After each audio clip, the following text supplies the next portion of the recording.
Can a community ever heal from a crime so brutal it required 8 separate trials? 2 young lives full of promise walked into an ordinary night and never walked out. One moment it was a date night, the next it was a death sentence. They were bound by love before they were bound by shoelaces. It was Knoxville, Tennessee in 2007, but tomorrow it can be Nashville, Atlanta, Charlotte, or even Dallas.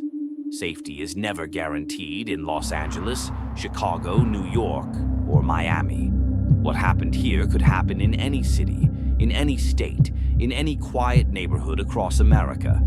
12 hours before the railroad worker made his discovery, Shannon and Chris were just another young couple in love, enjoying a Saturday night in January. They had dinner plans, movie plans, a friend's party to hit later. Normal stuff. The kind of evening thousands of couples were having across America that same night. What happened next was a 48-hour descent into such savage brutality that it would take 12 years and 8 separate criminal trials to bring their killers to justice. This is the true story of the Chipman Street murders and the 48 hours that proved human evil has no bottom. There is still so much that has not been said, things you have not heard, pieces of their story that deserve to be told, not only the horror of what was done to them, but the light of who they really were. Because before we talk about the crime, before the heartbreak, you have to know Chris and Shannon. Not statistics. Real human beings with families who loved them, with dreams they were chasing, with futures that were ripped away. Shannon Gale Christian was born April 29, 1985, in Nacogdoches, Texas. When she turned 12, her family relocated to Tennessee, settling into the peaceful suburbs of Knoxville. This is where Shannon transformed from a sweet kid into someone absolutely magnetic. At Farragut High School, she wasn't just another popular girl coasting on looks. Teachers remembered how her smile could change the energy of an entire classroom. She had this gift for making people feel seen, for walking into any situation and somehow making it better just by being there. Friends described someone who genuinely cared about others, who remembered details about your life, who showed up when you needed her.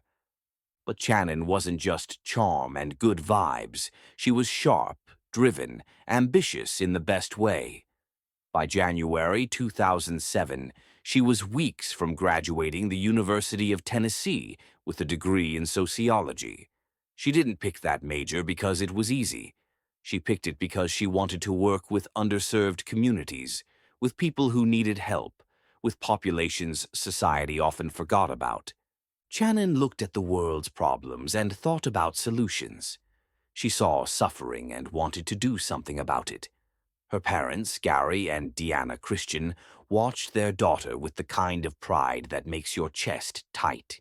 Here was this incredible young woman who played golf competitively, crushed her classes, maintained deep friendships, and still had energy left over to care about making the world better. She was their everything. On Saturday, January 6, 2007, Gary and Deanna expected Shannon home Sunday morning. They had no reason to worry. Shannon always kept her promises. She always called when she said she would. She was responsible, reliable, the kind of daughter who never gave her parents sleepless nights. Sunday morning arrived. The phone stayed silent. By Sunday afternoon, panic was creeping in like cold water. This wasn't like Shannon. Something was wrong. They had no idea their daughter was already dead, that she'd spent her final hours in unimaginable agony, that her body was stuffed in a garbage can less than 10 miles from where they sat waiting for news. Christopher Newsom was Knoxville born and raised, September 21st, 1983. He was the embodiment of everything good about small-town American values, the kind of young man who made his community better just by being part of it. At Halls High School, Chris was a standout baseball player, not because he was the biggest guy on the field or the one with the most natural talent. He was a star because he had heart, because he played every single game like it mattered, because he lifted his teammates up instead of chasing individual glory. His coaches remembered a kid who took criticism well, who worked harder than everyone else, who understood that baseball was about the team, not the stats. After graduation, while other kids fled to bigger cities chasing bigger dreams, Chris stayed home. He enrolled at Pellissippi State Community College and learned carpentry.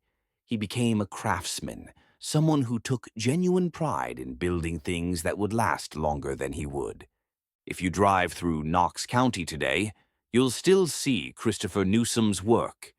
Crown molding in homes across the area, trim work that shows attention to detail, pieces that prove their creator cared about quality.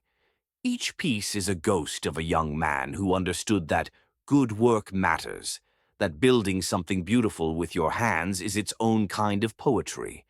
At 23, Chris wasn't just building houses. He was building a life with Channon Christian. Their friends described them as one of those couples that just worked. She was fire and ambition and big dreams. He was steady and supportive and made those dreams feel achievable. She pushed him to think bigger. He kept her grounded when she needed it. They balanced each other perfectly. Chris was the kind of boyfriend who texted back immediately, who showed up exactly when he said he would, who never left anyone wondering where he was or if he was okay. His parents raised him to be dependable, to be someone people could count on, to be a man of his word. On January 6, 2007, Chris and Channon had plans for a normal Saturday night. Chris picked up Channon from her parents' home in his 2000 Toyota 4Runner around 8 p.m. They were dressed casual, comfortable, ready for a relaxed evening. The plan was simple: grab dinner together, maybe catch a movie, then head to a friend's house party in North Knoxville. Nothing unusual, nothing risky, just a regular Saturday date night for a young couple in love. They went to dinner at a local spot. Friends who saw them that evening said they looked happy, relaxed, completely normal. Just Shannon and Chris being Shannon and Chris. After dinner, they decided to skip the movie and head straight to the party. It was held at a friend's apartment complex in the North Knoxville area. They arrived around 9:30 p.m. They hung out for a while, talked with friends, had a few drinks, enjoyed the scene. Nothing seemed wrong. Nobody noticed anything unusual. Around 12:30 a.m., just after midnight, ticked over into Sunday, January 7th. Channon and Chris decided to leave.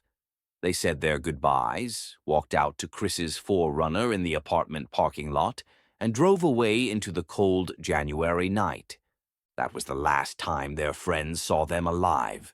Somewhere between leaving that party and getting to their next destination, Channon and Chris crossed paths with evil.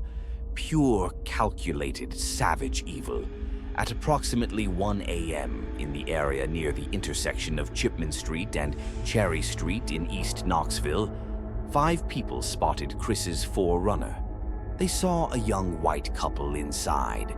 They saw an opportunity. What happened next is where this story transforms from a typical Saturday night into 48 hours of torture, rape, and murder so brutal that seasoned homicide detectives would need therapy after working the case. The carjacking happened fast and violent. Lamarcus Davidson, 25 years old, was the ringleader. He approached the vehicle armed with a gun. His brother, Letalvis Cobbins, 24, was with him. So was George Thomas, 24, and Vanessa Coleman, 18. A fifth person, Eric Boyd, 34, would later be connected to the initial carjacking, though his exact role remained disputed through multiple trials. They forced their way into or around Chris's vehicle. Guns came out. Threats were made. Within moments, Chris and Channon went from a couple heading home from a party to hostages of 5 people who saw them as nothing more than toys to play with until they broke. The carjackers forced Chris to drive his own vehicle to a house at 2316 Chipman Street. This was Lamarcus Davidson's girlfriend's place, though she wasn't home that weekend.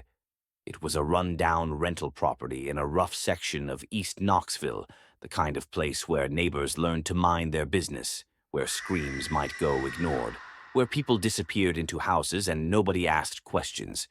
The perfect location for what was about to happen. Once they got Chris and Shannon inside that house, the nightmare truly began. The group separated the couple. They took Chris to one area and Shannon to another. Over the next several hours, both victims were subjected to sexual assaults. Chris was raped repeatedly. So was Shannon. The attackers beat them both. They brutalized them. They treated these two human beings like objects that existed only for their amusement and gratification. The evidence collected later showed that Chris was held for approximately 1 to 2 hours before his murder. During that time, he was sexually assaulted multiple times by multiple attackers. He was beaten. He was terrorized.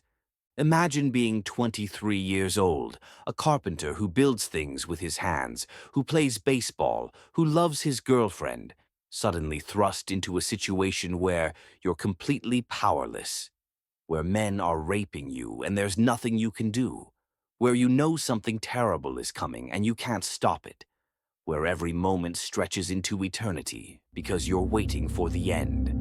Around 3 a.m., Chris's torture ended with his execution. The killers marched him out of the house barefoot. January in Tennessee, cold enough to hurt. They walked him to the nearby railroad tracks behind the house. They'd already bound his wrists with what appeared to be a small shoelace. They'd tied his ankles together with strips cut from a bandana. They'd stuffed a sock deep into his mouth to muffle any sounds. They'd pulled a sweatshirt over his head and tied it around his neck with shoestrings, essentially creating a hood so he couldn't see what was coming. Then they shot him 3 times, once in the neck, once in the back, once in the head. Execution style, clinical, efficient. Christopher Newsom, 23 years old, who just wanted to take his girlfriend on a date, died on those railroad tracks in the freezing cold while bound and hooded like an animal being put down. But the killers weren't done with him yet. They poured some kind of accelerant over his body. Then they set him on fire. Medical examiners would later determine that Chris was likely still alive, though barely, when the flames started consuming him. They burned his body so badly that initial identification was nearly impossible. They tried to erase him, to turn a human being into unrecognizable charred meat that nobody could name.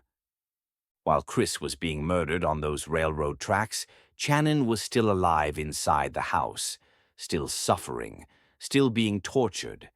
The attackers kept her alive for hours after they killed Chris, maybe as long as 2 full days, though the timeline became disputed during the trials. What's not disputed is what they did to her during those hours. Shannon was raped repeatedly by multiple attackers. She was beaten savagely. The injuries found on her body during autopsy were extensive, blunt force trauma, evidence of being struck hard enough to leave massive bruising. At some point, possibly to destroy DNA evidence, or possibly just for the cruelty of it, the attackers forced bleach down her throat. Bleach, the kind you use to clean toilets. They poured it into a living human being and made her swallow it. The medical examiner found bleach in her stomach, in her esophagus, burning tissue as it went down. Shannon Christian spent some of her final hours feeling her throat and stomach burn from the inside out while being sexually assaulted and beaten. Then came the final horror. The attackers took large black garbage bags and wrapped Shannon's body in them. Multiple bags. They wrapped her tight, covering her completely. Then they stuffed her inside a residential garbage can, the kind you keep in your kitchen under the sink. They forced this 21-year-old woman, this college senior who wanted to help people, into a garbage can like she was trash they needed to throw away. They put the lid on. Then they left her there. Shannon Christian died slowly inside that garbage can. The medical examiner determined she suffocated from a combination of the plastic bags and the enclosed space. She couldn't breathe. She couldn't move. She couldn't scream for help. She died in absolute darkness, alone in agony, discarded like garbage by people who'd spent hours treating her like she was less than human. Think about that for a moment. Think about what her final minutes must have been like. The absolute terror, the inability to breathe, the darkness, the knowledge that this was how you were going to die, not surrounded by family, not peacefully, stuffed in a garbage can like trash after being tortured for hours or days. Channon Christian's death was one of the most cruel, degrading ways a human being can be killed. Sunday, January 7th morning. Gary and Deanna Christian are frantic. Channon hasn't come home. She hasn't called. This isn't like her. Something is terribly wrong. They contact police to report her missing. At the same time, Chris Newsom's family is also panicking. Chris always stays in touch. He's reliable. He doesn't just disappear. Both families file missing persons reports. Police begin looking for Chris's Toyota 4Runner, figuring if they find the vehicle, they'll find the couple. That same morning, the railroad worker makes his horrific discovery on the tracks behind Chipman Street. A burned body, male, bound and executed. Police respond to the scene. Homicide detectives arrive. The investigation begins immediately, but nobody knows yet who this victim is. The body is too badly burned for visual identification. They'll need dental records or DNA to put a name to this corpse. Later that same day, police locate Chris Newsom's abandoned 4Runner. It's been found in a nearby area, not far from where the body was discovered. Inside the vehicle, police find evidence of a struggle. There's blood. There are signs that something violent happened here. More importantly, they find Chris's cell phone and Channon's purse. That's when investigators start connecting the dots. They have a burned body found near a burned-out vehicle. They have two missing people who were last seen together. They have a crime scene that's clearly connected to something bigger and worse. Monday, January 8th. Police get a break. Someone comes forward with information about suspicious activity at 2316 Chipman Street. The witness reports seeing Chris Newsom's 4Runner at that location. Police obtain a search warrant and converge on the house. What they find inside will traumatize even the most experienced investigators. The house is a disaster. There's evidence of violence everywhere. Blood, signs of sexual assault. The place reeks of bleach and death and evil. Then they find the garbage can in the kitchen. Detective opens it. Inside, wrapped in garbage bags, is Channon Christian's body. She's been dead probably less than 24 hours. She's curled in a fetal position inside the can, because that's the only way her body would fit. The crime scene processing takes days. Investigators collect hundreds of pieces of evidence, DNA samples, clothing, weapons. They photograph everything. They document the nightmare that happened inside those walls. The medical examiner performs autopsies on both victims. The findings are devastating. Christopher Newsom was shot 3 times, raped multiple times, and set on fire while possibly still alive. Channon Christian was raped multiple times by multiple attackers, beaten severely, had bleach poured down her throat, and suffocated to death inside a garbage can. Both victims suffered immensely before they died. Police immediately begin building their case against the suspects. Through witness statements, physical evidence, and investigative work, they identify 5 people involved in the carjacking, kidnapping, rape, torture, and murders of Channon Christian and Christopher Newsom. Lamarcus Davidson, the ringleader who'd been in and out of jail his entire adult life. His brother, Letalvis Cobbins, a career criminal with a long record. George Thomas, another repeat offender with multiple priors. Vanessa Coleman, the youngest of the group at just 18, who participated in and witnessed the torture. and Eric Boyd, who allegedly helped with the initial carjacking, though he'd later claim he only gave the group a ride and didn't participate in the murders. The arrests happen quickly. Boyd is picked up first in Kentucky, days after the murders. He's charged as an accessory. Thomas is arrested next, then Cobbins, then Coleman. Lamarcus Davidson becomes the subject of a massive manhunt. He's considered armed and extremely dangerous. For days, police search for him across Knoxville. The community is terrified. Everyone knows what he did. Everyone knows he's still out there. On January 11th, 2007, 4 days after Chris's body was discovered, police get a tip about Davidson's location. Officers surround a house in the Lonsdale area of Knoxville. They call for Davidson to surrender. Instead, he starts shooting. A gunfight erupts. Bullets fly. Finally, officers storm the house and subdue Davidson. He's taken into custody without further injury to law enforcement. It's over. All 5 suspects are in custody. The community reaction is immediate and intense. Knoxville isn't a huge city. When something this brutal happens, everyone feels it. Vigils are held for Channon and Chris. Their families are devastated, destroyed, trying to comprehend how 2 kids who just went on a date ended up tortured and murdered in the most savage way imaginable. Gary Christian, Channon's father, becomes a fierce advocate for justice. He'll attend every single court hearing, every trial, every appeal for the next decade plus. He'll never stop fighting for his daughter. Hugh Newsom, Chris's father, is equally committed to seeing justice served. Both families want answers. They want accountability.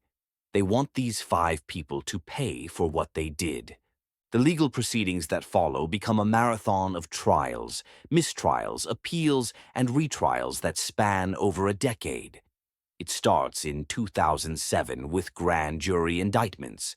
All 5 suspects are charged with multiple counts of murder, rape, kidnapping, and robbery. The charges are severe. The death penalty is on the table for the main perpetrators. The first trial begins in summer 2009. Letelvis Cobbins goes first. The prosecution presents overwhelming evidence. DNA evidence tying Cobbins to the sexual assaults. Witness testimony. Physical evidence from the crime scene. The details presented in court are horrific. Jurors hear about the torture, the rapes, the bleach, the garbage can. Some jurors cry. Many look sick. In August 2009, after deliberating, the jury convicts Letelvis Cobbins on all counts. First-degree murder, especially aggravated kidnapping, aggravated rape, facilitating murder, aggravated robbery. The jury recommends life in prison without parole. The judge sentences him accordingly. 1 down. Next up is Lamarcus Davidson, the ringleader, the one who orchestrated everything. His trial begins in October 2009. The evidence against him is even more overwhelming than what was presented against his brother. Prosecutors prove Davidson was the leader, the one calling shots, the one who made the decision to carjack Chris and Channon in the first place. His DNA is all over the crime scene. His DNA is on both victims. Witnesses testify about his involvement. In October 2009, the jury convicts Lamarcus Davidson on all counts. Multiple counts of first-degree murder, aggravated kidnapping, aggravated rape, aggravated robbery. The jury deliberates on sentencing. They recommend death. The judge sentences Lamarcus Davidson to death. He goes to death row, 2 down. George Thomas goes to trial next in August 2010. Again, overwhelming evidence. DNA ties him to the crime scene and to the sexual assaults. Witnesses place him at the house during the torture. The jury convicts him on all counts, especially aggravated kidnapping, facilitating murder, multiple counts of aggravated rape, aggravated robbery. He receives life in prison without the possibility of parole. 3 down. Vanessa Coleman's trial happens in May 2010. Her case is slightly different because prosecutors have a harder time proving she directly participated in the rapes and murders versus just being present. The defense argues she was a young, scared girl manipulated by older criminals. The prosecution argues she participated willingly, that she watched the torture, that she did nothing to help the victims or call for help, that she's just as guilty as the men. The jury convicts her of facilitation of first-degree murder, facilitation of aggravated kidnapping, and aggravated robbery. Because of her lesser role, she receives a sentence of 53 years in prison. 4 down. Eric Boyd's situation is complicated. He's initially tried and convicted in federal court for being an accessory after the fact to carjacking. He receives 18 years in federal prison. However, Boyd maintains he had nothing to do with the actual murders. He claims he just gave the group a ride the night of the carjacking and didn't know what they were going to do. For years, it looks like Boyd might escape murder charges. Then, in 2018, more than a decade after the murders, Tennessee prosecutors charge Boyd with first-degree murder. They argue he was actively involved in the carjacking that led to the murders, making him culpable under felony murder rules. Boyd goes to trial in 2019. After decades of legal wrangling, a jury convicts him of first-degree murder in the deaths of Channon Christian and Christopher Newsom. He's sentenced to life in prison with the possibility of parole after 51 years. 5 down. All convicted. But that's not where the story ends. In 2009, a bombshell drops that threatens all the convictions. Judge Richard Baumgartner, who presided over the initial trials, is found to have been addicted to prescription painkillers during the proceedings. He was obtaining drugs illegally. He was using while on the bench. He was compromised. The defense attorneys for all 5 convicted killers immediately appeal, arguing that having a drug-addicted judge rendered their trials unfair.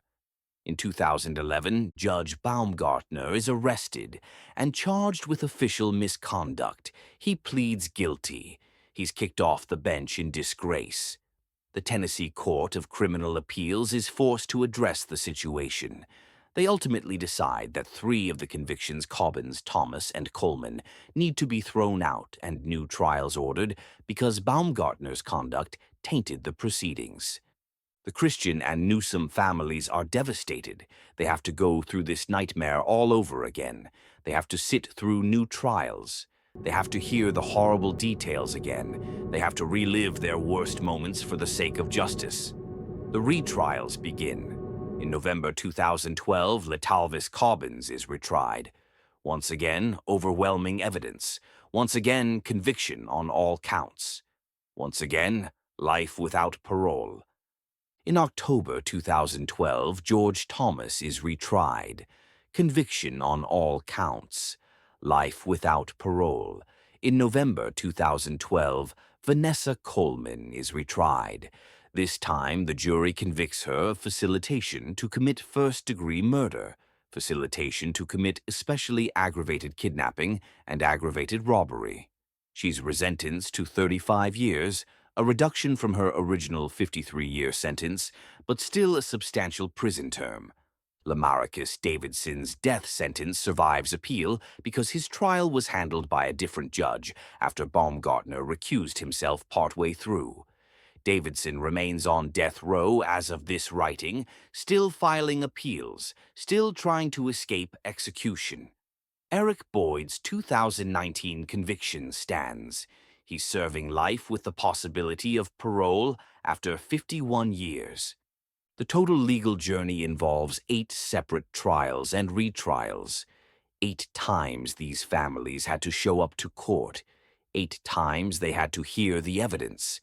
8 times they had to look at crime scene photos and listen to medical examiners describe what happened to their children. The strength required to endure that is unimaginable. Gary and Deanna Christian attended every single proceeding. Hugh Newsom attended every single one. They became fixtures in that courthouse, constant reminders of what was lost, constant pressure on the system to deliver justice. Beyond the courtroom, this case sparked massive controversy and debate. Some activists and media personalities argued the murders were racially motivated hate crimes that received insufficient national media attention because the victims were white and the perpetrators were black. They pointed out that if the races had been reversed, if 5 white people had kidnapped, tortured, raped, and murdered a young black couple, it would have been international news covered 24/7 for weeks. They argued the relative lack of national coverage proved media bias. Others argued the case received plenty of local coverage, and that trying to inject race into it dishonored the victims and their families. The families themselves repeatedly stated they believed the murders were crimes of opportunity, not racially motivated, that Chris and Shannon were simply in the wrong place at the wrong time. The Christian and Newsom families established foundations in their children's names. The Shannon Christian Foundation focuses on raising awareness about violent crime and supporting victims' families. They hold annual memorial events. They work to ensure Shannon and Chris are remembered not just as murder victims, but as the vibrant, loving people they were. Gary Christian became an outspoken advocate for victims' rights. He testified before legislative bodies. He pushed for stronger sentencing laws. He made sure his daughter's death meant something beyond just horror and grief. The case also highlighted issues in the criminal justice system. The Baumgartner situation revealed how a judge's misconduct can derail justice and traumatize families all over again. It led to reforms in judicial oversight in Tennessee. The multiple trials exposed weaknesses in how evidence is preserved and presented. The decade-plus legal battle demonstrated how appeals and retrials can drag on endlessly, leaving families in perpetual limbo. As of 2025, Lamarcus Davidson remains on death row at Riverbend Maximum Security Institution in Nashville, Tennessee. He's filed numerous appeals. Tennessee's death penalty remains in place, but executions are rare and heavily appealed. Whether Davidson will ever actually be executed remains uncertain. Latalvis Cobbins is serving life without parole at an undisclosed Tennessee prison. He will die in prison. George Thomas is serving life without parole. He will die in prison. Vanessa Coleman is serving 35 years at the Tennessee prison for women. Based on her sentence, she could potentially be released in her early 50s, though parole is not guaranteed. Eric Boyd is serving life with the possibility of parole after 51 years at a Tennessee state prison. He'll be an elderly man before he's even eligible for parole consideration.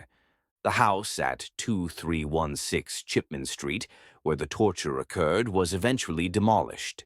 The property remained vacant for years because nobody wanted to live where such horror happened. The railroad tracks where Chris was murdered remain. People in Knoxville remember. They drive past that area and think about what happened there. The community never forgot Shannon and Chris. In the end, this case stands as one of the most brutal crimes in Tennessee history. 2 young people with everything to live for crossed paths, with 5 individuals who saw them as nothing more than objects to abuse. What followed was 48 hours of torture so savage that it defies comprehension. Shannon Christian and Christopher Newsom were failed by a system that released career criminals back onto the streets again and again. They were failed by a society that didn't intervene when warning signs existed. But they were not forgotten. Their families fought for justice through 8 trials over 12 years. They won. Every single perpetrator is behind bars. 4 of them will die in prison. 1 faces execution. The fight for justice was won, even though the victory tastes like ashes, because it can't bring back what was lost. Shannon would be 40 years old now. She'd probably be working in social services, helping people, making a difference like she always wanted to. Maybe she'd be married. Maybe she'd have kids. Maybe she'd be teaching the next generation about compassion and justice. Chris would be 42. He'd probably still be doing carpentry, building beautiful things, maybe running his own contracting company. Maybe he and Shannon would have gotten married. Maybe they'd have built a life together full of the dreams they shared. Instead, they're frozen forever at 21 and 23, forever young, forever victims of a crime so cruel it remains almost impossible to comprehend, even years later. This is their story. This is what happened to them. This is the evil they encountered and couldn't escape. Remember their names. Remember who they were before they became victims. Remember that Shannon Christian wanted to help people and Christopher Newsom built things that would last. Remember that they were loved. Remember that they mattered. And remember that evil exists in this world, that monsters walk among us looking like normal people, and that sometimes the worst nightmares happen, not in dark alleys to strangers, but to young couples on date nights who just wanted to grab dinner and see their friends. Thank you for spending time with us on this journey through one of Knoxville's darkest chapters. By subscribing to the channel and turning on notifications, you become part of a community that values truth, remembrance, and stories that should never be forgotten. Your support allows us to keep digging into cases that matter and bringing them to light. This has been True Crime Family Stories, revisiting the heartbreaking tragedy of Shannon Christian and Christopher Newsom, a night of unimaginable cruelty that changed East Tennessee forever.